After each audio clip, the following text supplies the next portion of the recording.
I have lost my faith in Russell Crowe. That's right, everybody. Today we are talking about The Exorcism 2024, the newest horror thriller to hit theaters, starring Russell Crowe and Russell Crowe alone. The Exorcism follows the story of struggling actor Russell Crowe as he tries to audition for the part of priest in a Exorcist ripoff movie. Now, this movie is pretty interesting in the fact that it feels like there's a lot going on story-wise, but there's only two characters to tell this whole story. Those being Russell Crowe's daughter, who has the G storyline where she finds love and has to struggle with her Russell Crowe dad, which leaves Russell Crowe with the other A through F storylines. This dude has a lot going on in this movie, whether it's struggling as an actor, struggling as a father, or struggling with a troubled past, which I will not get into until a little bit later as not to spoil anything. But despite how I've been joking about the movie so far, it was actually kind of fun if you enjoy bad,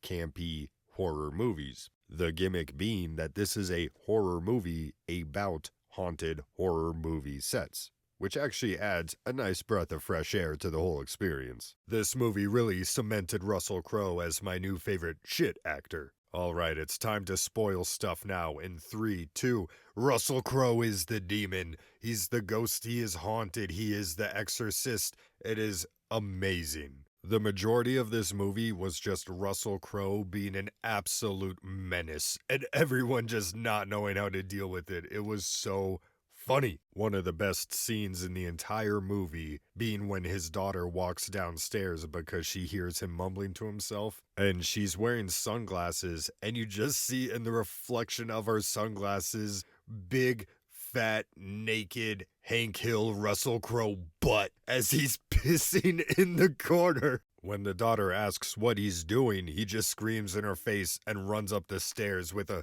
little pitter-patter in the background. It's such a good, funny, bad movie. My favorite character in the movie was absolutely the director of the ripoff movie. The amount of times he would just put Russell Crowe to absolute filth was incredible. Anytime Russell Crowe was not acting up to snuff, he would literally just go and get in Russell Crowe's face. Yeah, that's why you're a deadbeat dad, isn't it, huh?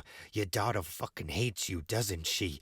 You couldn't make your wife happy. That's why those priests touched you when you were a kid, isn't it, huh? Maybe they didn't fuck you good enough? And the entire time, Russell Crowe would just be staring down at the ground like, he's right. I genuinely thought that this movie, the twist was going to be that it took place in purgatory or something, because this dude had Russell Crowe down to a T, but he was just some guy. He was just a director that was fucking grilling him. It was great. Oh yeah, and Russell Crowe's troubled past is that when he was a kid, a bunch of priests made him drink demon blood or something, and then they molested him. All in all, this is a good movie to watch with a couple of friends, have some drink, have some smoke, and just laugh at it. There's no real substance to be gained, and once the end credits started playing in the theater, I looked right to my wife and said, "How did it end?" Because I was so drunk and uninvested at that point. I give this movie an official get drunk and high to laugh at it out of 10. Thanks for watching, everybody.